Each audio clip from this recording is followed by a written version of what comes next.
Okay. Hey, Richard, welcome back. Yeah, thanks.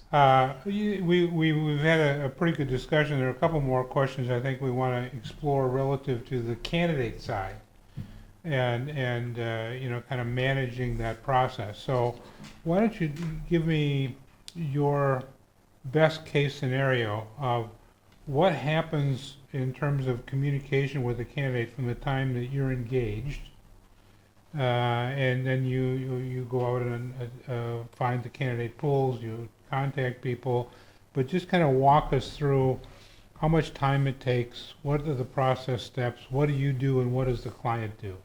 Sure. Okay. So for executive search, we really need there's a lot of work involved. So Right. for me, it's not a one person job. I will always work with an executive researcher.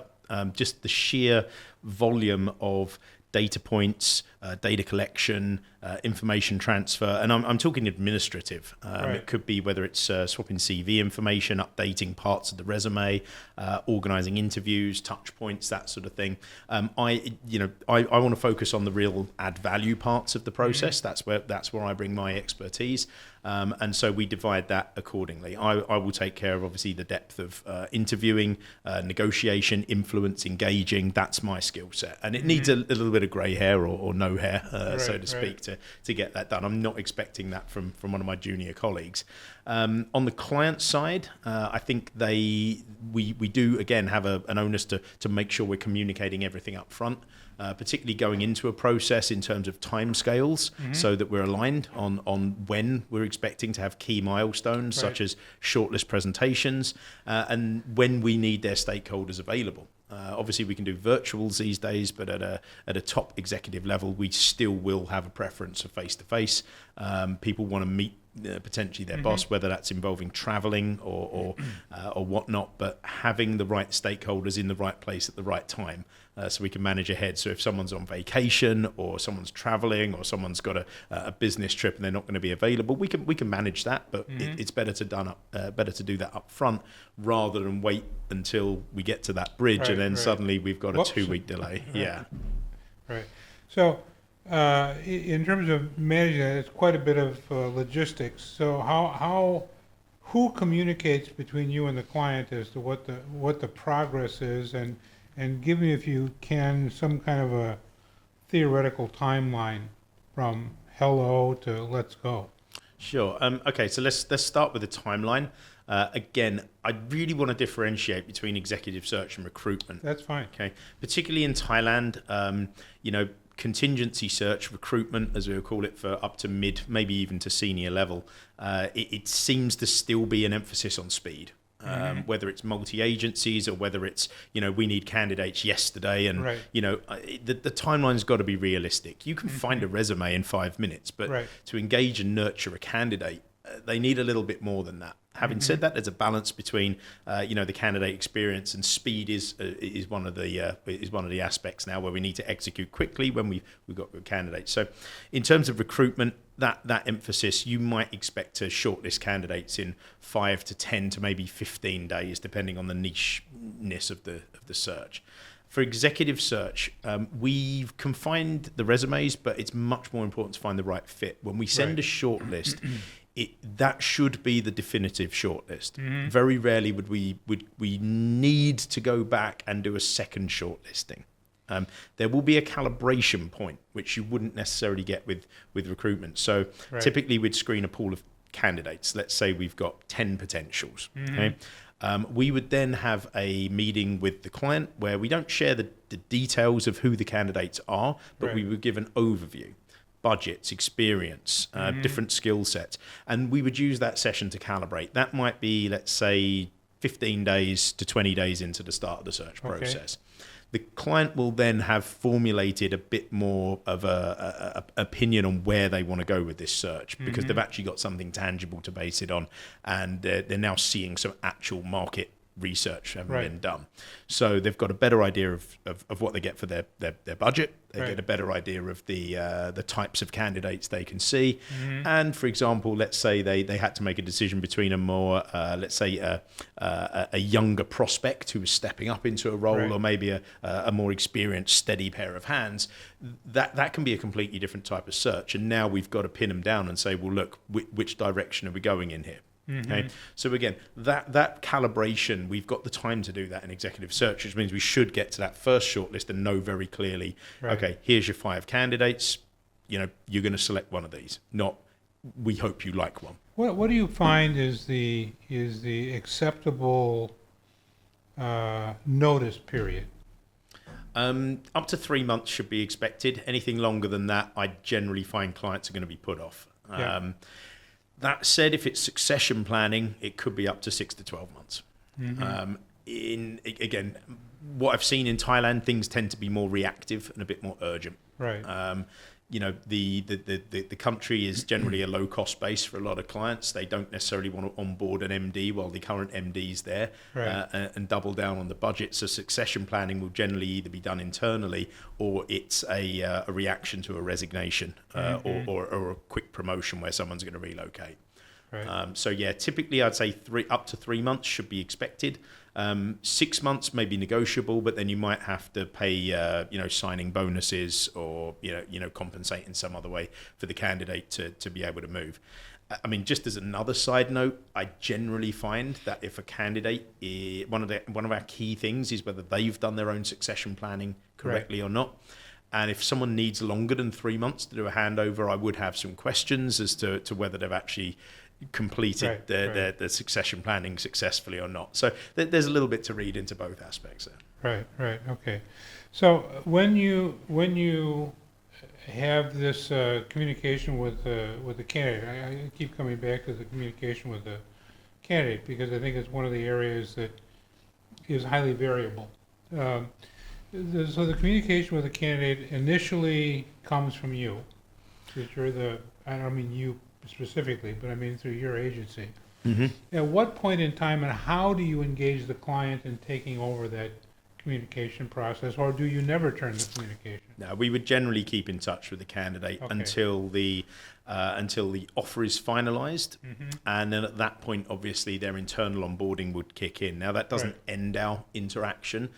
We would typically meet up with the candidate, at least once per month during a notice period, just to check things are on schedule. Temperature, Yeah, pressure, obviously still warm. during probation, and then ongoing. I mean, if you're not keeping in touch with senior candidates that you've placed, you're really missing a trick. Right. That's your future client, so you should be doing that as a natural course of action. Right. So what would you say, not you guys necessarily, but what is the, let's say, failure rate of executive search? What would you guess? Executive search, engaged searches at a senior level, very low. I'd have said Very the low. failure rate is probably 20 to 25%. Personally, we haven't missed an executive search for 6 years. Okay. So yeah, it's really, and again, I from my perspective, as long as the client is selecting the right partner, Right. as long as the partner is clear on what they need and the briefing is clear, you really shouldn't miss. Okay. What would you attribute as the greatest cause of, if there is a failure, what would be the greatest cause of that failure? Why would that placement fail? I think selecting the wrong partner, as from the client perspective, maybe having someone who is solely reliant, say, on a LinkedIn search. Or someone that's purporting to do executive search, but really is just doing recruitment for Paying LinkedIn a fee to. Yeah, exactly. That is probably the search on the client side, and I know various organisations have their preferred recruiters for the everyday recruitment, but executive search really is a different animal. The recruiter that can engage a mid-level professional. And screen them. I've done that work. I came up through that, and it's a completely different process and skill set to engaging a senior stakeholder who maybe is not looking for work, Right. is and is a public figure to some extent, can be, needs a very careful amount of nurturing. And having, usually when you come to candidates like that, you've got a previous relationship, so you understand their buttons and what they're going to push. So that can be why you pick the wrong partner for a start. From the consultant's perspective, I think consultants can fail to ask the right questions. Okay, they fail to understand exactly why the business needs this person, what the challenges are, or they're fixing yesterday's problems, not tomorrow's. And then when it gets to the last rounds of screening, candidates can fall flat.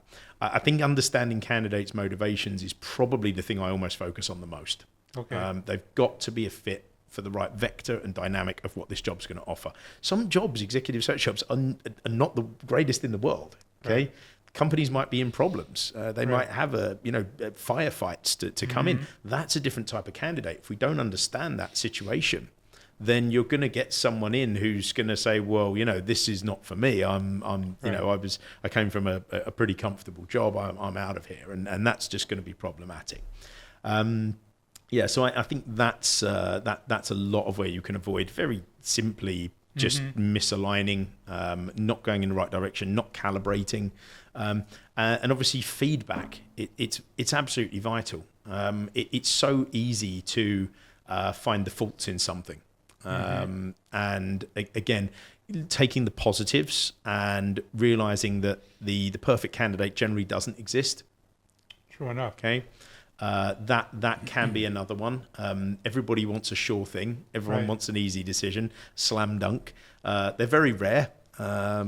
Generally because that slam dunk candidate is usually either overqualified, over budget, or working at your main competitor and not interested. So Right. yeah, there's a lot of factors there. But again, just everything kind of comes down to communication at the end of the day. Right.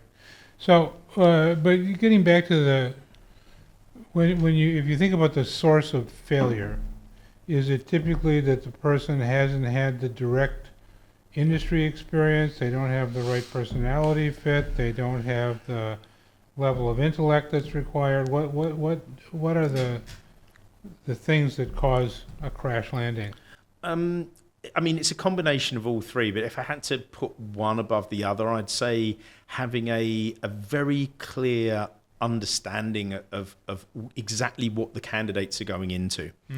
And I've mentioned the word a couple of times, of being a confidant for the business, understanding where the business is at, what condition it's in, where it needs to go, whether it's got the tools to do it, whether it's got the resources, Right. and then the right captain for the ship. Okay, are you heading for an iceberg and need to avoid it, or are you setting off on the maiden journey and got to get there as quickly as possible? There's lots of metaphors there. Having a partner who's a consultant who's done the same thing for a long time, again, I think is invaluable, because anyone can do a digital search, anyone can do a LinkedIn search. And if that's what you've got, a robot's taking your job in the next 2 years. I'm sorry to tell you, but Right. you can find the perfect candidate, and I can tell you 3 different consultants could talk to that candidate. One will place them, and the other 2 won't. And the reason is because they don't know how to advocate for their client. Right. The client might not have a great reputation in the market, but there might be changes afoot. There might be investment coming in. There might be, opportunity to really be autonomous and innovate. And if that's not understood and communicated, you're going to alienate a perfectly good candidate because you didn't understand the brief or what the company's going through. So again, between HR or whoever's giving the brief, and between the search consultants, ironing out what is this mandate? What is the mandate for this role? I think that's absolutely critical. So from your description of it, there's quite a bit actually of selling that has to go Influencing. We call it on. influencing. Okay. Influencing, okay, I'll accept that. But there is quite a bit of, so influencing and selling both rely on 2 very important tools. Number 1 is being able to ask the right questions. Yes, completely. And number 2, being able to listen very carefully. Yeah, asking the difficult questions as well. Why is a good question. Why do you need this? Why did the last person go? Right. Why is the current person not performing? Why is the business not hiring someone internally? What are the expectations for this person in the next 6 to 12 months? Right. You know, is that realistic? Has anyone done this before? I mean, these are questions that you know need to challenge, because that's what I'm going to get asked by a good candidate. Right. Okay? So in some roles at that briefing stage, Tom, I've got to be the candidate, because they're going to ask me those questions. And I mean, maybe this is my ego in it, but I don't like saying I don't know. Right. I'm not afraid to say I don't know, Right. but if it's a question I should have asked, that's my responsibility. Right, right. So you mentioned LinkedIn, and obviously there's Facebook and LinkedIn. There are other platforms that you can go to. How much do you think your industry is relying now on social media sites to find candidates? Too much, I would say, to the extent that again, we've talked in previous discussions about the legitimacy of Right. digital profiles. I mean, the other thing as well is with the advent of AI tools, you know, a lot of profiles are not actually written by people that have done them, and some people, to be honest, the busiest executives. Sometimes they just don't have the time to write their profiles or update them. You Right. end up with extremely long resumes because they're just adding the latest to what they So had it's before. already there. Now Yeah. Page 6. So again, it's I appreciate it's difficult to compress 25 years of experience into a 2-pager. You know that can be done, and it's an important document. So the other challenge I see out there in the search company world is you've got a lot of organizations, particularly when you're talking about executive search, where you've got matrix organizations. They're not headquartered here. Some are, but some are not headquartered here. They're headquartered in Europe or North America or Japan or someplace, or China, Australia. And so there is a role here in Thailand, let's say, or Malaysia, or wherever you're recruiting for, that needs to get filled. But there are, I won't say bosses, but stakeholders in the organization who, because of the level of the position, want to be involved. And I'm just wondering how much pushback you're able to do sometimes to get the organization to realize that, you know, asking me to find a candidate that's going to interview with 10 people is not going to work. Yeah. Candidate experience is going to be something that every person that's sitting in his chair is going to talk to you about with recruitment. And I think one of the most relevant, for more junior level recruitment, speed and communication and effectiveness of process is one. For us at executive search level, I think context is extremely important. The why am I talking to this person?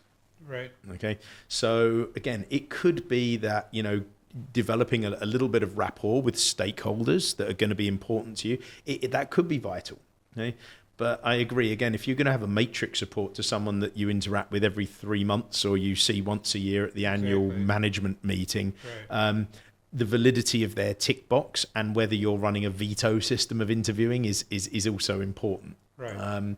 So again, go back to the planning of the process in the first place. When we're going through the what are your mandatory stages from the client side, you know, asking, you know, why is this person involved, or even can we combine the interviews so that we've got, you know, the different people in there, and what are they going to be screening for to help me prepare the candidates. Again, you do find a lot of the time the matrix reports are very functional experts, and so they may have a particular pain point that they're probing on. Exactly. And this can derail the process, especially if we're looking increasingly at agile leaders who are moving between industries. Right. And they might be missing particular technical skills that actually can be filled in by individual contributors or their subordinate teams. So again, that aligning that with the company and saying, well, look, we may face issues if a candidate does not have that skill set. Right. Are we going to be focusing on that, or are we going to be focusing on emotional intelligence, cultural agility? Right. Because that then is something I need to address up front. Right. Right. So, how successful have you been in being able to talk clients down off of a ledge that they've crawled out on to say, well, we need to have these 10 people interview the candidate? I think we can do it because it's, again, you come down to timelines, and Right. in my experience, generally there is a time pressure to every process, and the candidates going into processes. I mean, there's some crazy stats going around these days. I mean, up to 90% of everybody's staff at some stage are open to new opportunities. Right. Okay, and you'll find that once that interview process has started, Pandora's box has been, opened, and maybe suddenly, okay, well, if I'm going to move, I might as well see what else is out there. Correct. And again, I explaining to people up front that once we've started this process, expedition is going to be important here. We understand there's a certain cadence to the process, and it should be smooth. There should be momentum if there's drop-offs, if there's too many processes. I mean, I have had candidates just drop out because they just think, it reflects badly on a client. It looks disorganized, and especially if you're repeating the same interviews after time, and Right. we've lost far more candidates in those processes than we have managed to talk the clients off the ledge. Let's put it That's what I that was way. going to ask you, because I find oftentimes the things that we hear when we talk to candidates and ask them about their experience, one of the negatives tends to be the number of interviews. Yeah, How long the process is taken. Sometimes, as you said, you pick up the phone, you answer the phone, and okay, you're not committed, but you're okay. I should take some time and maybe figure this out. See where it leads. and every client has sovereignty over their own hiring process, Right. and we've seen all sorts of innovations, especially from the tech sector, and there's a complete lack of innovation in some of the industrial sectors I Some of the work in. things may not actually be innovations. How many golf balls can you fit in a jumbo jet? That Right. sort of thing, right? Yeah. But I mean, for me, I work in the industrial sector. I cannot see how a candidate is ever going to accept a job if you're not going to take him on a Gemba walk of the plant. If they're, I say him, I say them. If you walk around the plant and you're spotting things that could be improved, or you're seeing Right. the layout or just general environment, these are critical factors. I mean, you Right. can't have the candidate turn up day one and realise suddenly that the place is a sauna. Right. And the staff, you got 30% turnover at your operator level because Right. they're all dying of heat exhaustion. So Right. these are the sort of hygiene factors that could be in a process that you don't need to put into a more service based approach. Regardless of what your process is, as long as we know up front, we can manage it with the candidate, and managing expectations and aligning them is critical. The absolute most damaging thing is when we've gone through 2 or 3 rounds, and then suddenly 2 or 3 other stakeholders, as you said, matrix reports, or suddenly Whack-a-mole. somebody just pops out the woodwork and they've got to make time for a 30-minute, because there needed to be a rubber stamp or a political, box ticked. That smacks of politicism. Right. It doesn't come across well, and is a massive red flag to candidates. Yeah, So right. again, I seriously advise against that. That's the kind of thing we hear about. Yeah. Exactly that. They told me the process should take about 6 weeks or 8 weeks, and now I'm on my 10th interview, and they just haven't heard anything in 2 weeks, and now I just got an email this morning and said they're trying to arrange another interview. Yeah. I'm out. Yeah, I mean, there's also gaps in communication. I mean, I've had candidates before that have been flown halfway around the world to come in to meet somebody, Right. have dinner, do the lunch chat, see, and then after that, Nothing. we're still at a decision phase. Yeah. I mean, for me, that's extremely disrespectful. Right. If someone's committing their time and energy, it's not that difficult. It's right, okay, let's iron out a few factors of the offer. Let's Right. make sure we're on the same page. And Right. then if there's an absolute red flag comes up, Right. maybe there's a difficult decision to make. But effectively, when you get to that stage, it's an MOU for the candidate Right. that you're going to be onboarding with us. And vice versa, I'll be telling the candidate, at this stage, you do this trip, it's do or die now. So, right. that's... So the last question I was going to ask you, because we mentioned this earlier, what are your concerns about AI? what, in terms of Terminator and James Cameron, or? No. Just in terms of its perhaps deleterious effect on the process of selecting people. Sure, The sure. involvement of, I mean, can you guys, do you wake up in the middle of the night worried and thinking about, oh my God, there's gonna be AI recruiting? I don't, but a lot of recruiters should. Mhm. I mean, we're already using AI in our business. It's really helpful, supportive for us. It can replace a lot of admin. Now, Right. we're at a very early iteration of the technology, so let's not kid ourselves. It's going to Mhm. get significantly more impactful. Right, But with every job or a lot of jobs out there, there is a human element which involves experience, which involves cultural intelligence, not artificial intelligence, Right. EQ, things that Mhm. can't be replicated or at least can't be yet. right, And that is really, again, where we add value. I have no misapprehension that a lot of the recruitment industry is going to be replaced. I mean, we're already seeing features in our service providers, which means we can effectively fully automate the recruitment process for junior and even mid-level roles with no human interaction. yeah. Okay, it's that is scary. possible now. Well, it's scary, but it's good for the clients. It's going to save them a lot of money, right? Going to make it more efficient. Okay, For the candidate's point of view, I don't know how that experience is going to go down. We're seeing new generation candidates have different expectations. They want speed, efficiency, expediency, right, and again, especially for different sectors, maybe ones that I don't specialize in, like tech, consulting, those sort of things. That's good. I mean, if you want to hire 200 gas pump attendants, I mean, why do you want a human involved in that process? I mean, they were automating that in the US. I think 7-8 years ago, they had an automation process for that with no human involved. So it's been around for a while. I can tell you now, if a robot approaches me on LinkedIn, and I'm sure you notice the difference straight away, right? sure. Secondly, if they approach a senior executive or someone that's really mindful in their career, they're not going to want to pump information into the computer. They're going to want to have a little bit more insight, a little bit more touchy-feely maybe around the Right. whether it's the right thing for them. Well, I've always said, your employment relationship is probably the second or third most important relationship you have in your life. Mm. And so, if what happens is the process is devolved to, I'm going online and filling out applications, and then this avatar comes to me, and I interview with two avatars, and they then interpret my personality and cognitive ability from the way I've answered those things, and next thing that shows up is a job offer. I have no idea who I'm working with. What if your AI answered it for them? Well, that was the thing I said to somebody else. I'm just going to have my Yeah. chatbot's going to Yeah. reply. Well, yeah. On the other hand, as well, though, the digital channels mean that applying for work is easier than ever. If you and I decided Yeah, tomorrow right. we wanted a new job, we could apply for 100 jobs in an hour. Right? Right. Click, click, click, click, click. Right.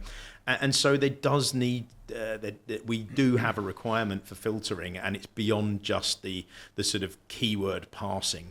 And again, it could be, because not many people put the salary on the resume. It could be double the budget. Not many people put their, their English level. There might be a score, but the Right. actual, what's the accent, like those sort of things. These are the sort of things that would really lift the burden of time wasted off a recruitment agency. If we can get that sort of almost second level triage done. Then we get down to the wider map of candidates, and then we can look at the talent there. Like I said, I think there's a lot of changes coming up in the industry for executive search. Executive search, and going back to Thailand specifically, is seen generally here as just working on senior roles. Right. It's the same process as mid-level recruitment. It's just a bigger salary. And I think that the introduction of more AI is probably going to put that into context, that there is a seriously different process, Right. a much more consultative approach, a lot more planning structure. And again, I think the clients need to understand that as much as the consultants. And then I think AI is going to really... Given what we were just talking about, do you see the growth of more people entering the business, or the number of search firms decreasing? I think there's something in the middle there. I don't see a lot of... I see new search firms coming in, but completely tech-based. Okay, so they won't be so people heavy. Right. They'll be using more tech and trying to match make basically. Right. So again, the fees for that part are going to drop through the floor, Right. and that we're sort of seeing to some extent already.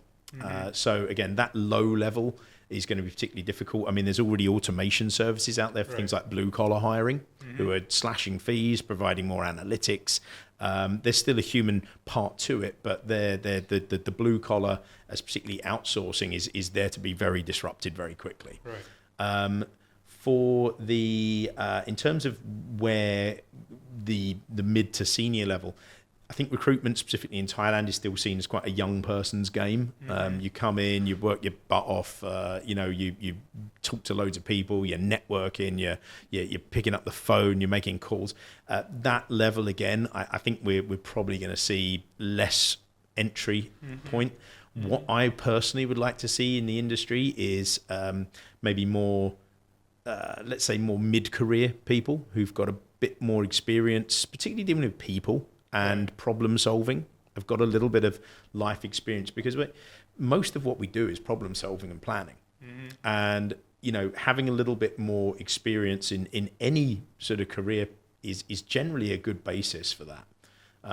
Particularly if you like people, that can be where it is. And again, it less is more quality, less roles, more expertise that we see in the US and the UK. Agencies are far more granular. The generics are sort of gone the way of the high street now. So some of the bigger brands are a high street shop, and they don't have the credibility that more boutiques or the executive search firms do. And I think that's probably going to be accelerated by AI. Right. Okay. Listen, Richard, your insights have been extremely valuable and interesting.